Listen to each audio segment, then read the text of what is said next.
Hey, what's up, Crypto Army? I'm Travis, your crypto newbie, bringing you my experiences so you don't have to learn things the hard way. Just a reminder, I'm not a financial advisor, and none of my content should be viewed as financial advice. If you like what my content offers, don't forget to hit that subscribe button, like the video, and turn on notifications to get notified about my content when I post it. It really helps the channel grow and get the content to others that might find it helpful. Today, I just want to cover EverGrow coin.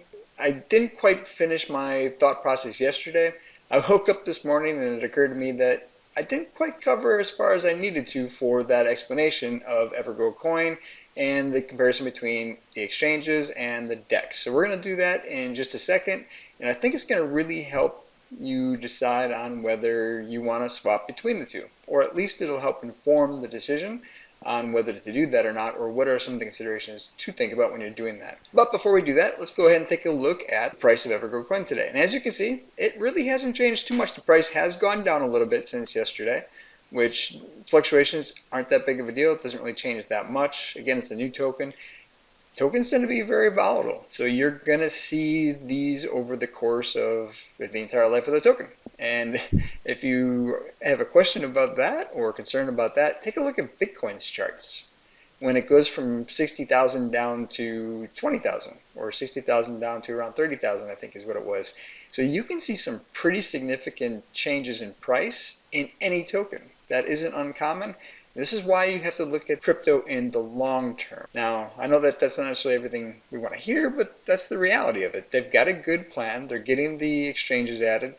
We're going to be starting to see some of the extra utility come out in this particular project, so things are moving the right direction. We just got to be patient as they start to launch the utility and start to get on more exchanges. We're going to see the price go up on this token, along with our rewards are increasing.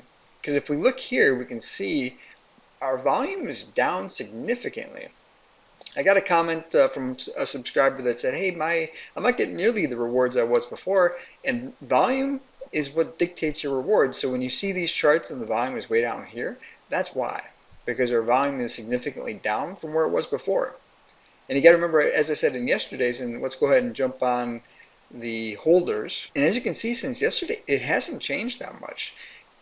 When you're adding 10,000 holders a day, your volume is going to be significantly higher than when you're adding a couple hundred. So we have to be patient. As it gets on the exchanges and we get more volume, we're going to start to see those rewards go up, especially as we start climbing the charts. People that want the rewards are going to start buying on the DEXs, like PancakeSwap, where you can get those rewards. We're going to see the volume increase, which is going to increase our overall price and the size of our bag. But I know a lot of us really want the rewards. Those are coming because a lot of people are going to hear about the rewards and want to get into the reward side of things as well. Just be patient and it'll get here. You just got to give it a little bit of time. These things don't usually happen super quick. So again, I always look at things in terms of 5 to 8 years. But I think we're probably going to see some pretty good increases over the course of the next few months as well. But again, I'm not a financial advisor. That's just my opinion, having watched a lot of other projects. That's how these things generally go. Now, let's go ahead and take a look at Bitmart price quick. So you can see here we're at the 501587, and we're going to use this again for our Excel. If we look at PancakeSwap, you can see that we're at the 50142939. And again, that's USDT to EverGrow coin. Oh, there we shifted again. And again, for purposes of today's video, we're just going to be roundabout numbers. So we're going to put the numbers that were in there when I built the Excel. Not the 26% that was yesterday. So for today's prices, we're only at 9.9%. And actually, earlier today, it was 3%. So there's significant fluctuation on the gap between the exchange and PancakeSwap, which was kind of predictable. We knew that was going to fluctuate, but I don't know we knew how much it was going to fluctuate. Now, based on the price right now, if you go from the exchange, you have more tokens, but when you go to PancakeSwap, you end up with less money overall.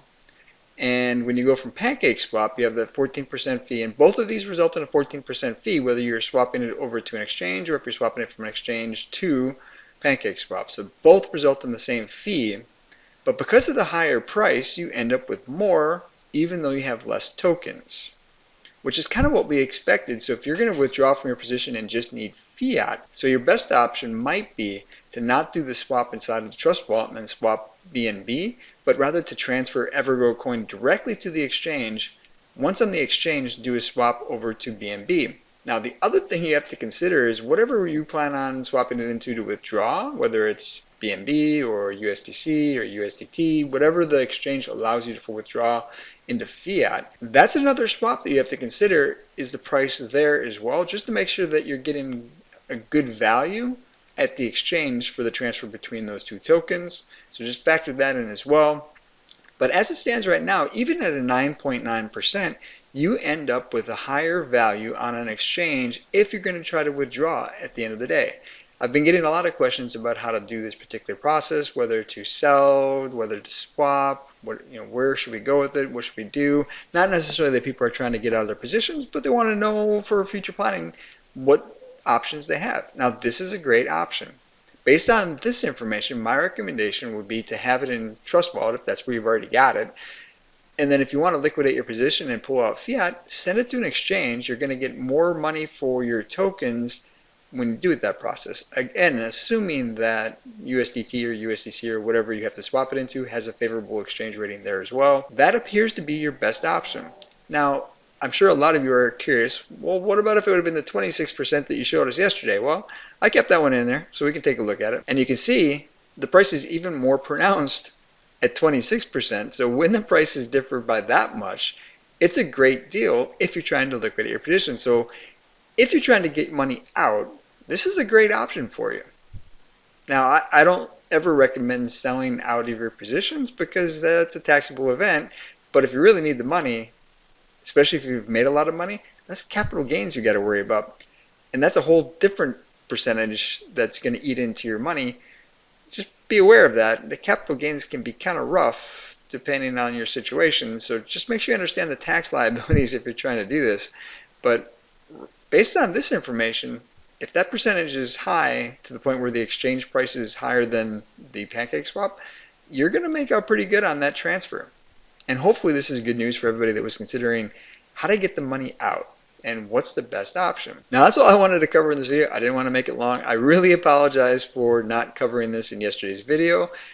I think when I went into the video, I intended to do this, but I was kind of tired last night. I had to redo a whole bunch of my thumbnails on my videos for avoiding some copyright issues that could potentially have come up based on some other information that popped up yesterday about a different token. So I had to redo a bunch of those, and this computer is just not built for anything other than typing Word documents, so that was a challenge all on its own. But when I woke up this morning, as soon as I opened my eyes, I realized I did not take this as far as I planned to do, and I do apologize for that. Hopefully this information was helpful for you. Until next time, stay strong with those diamond hands.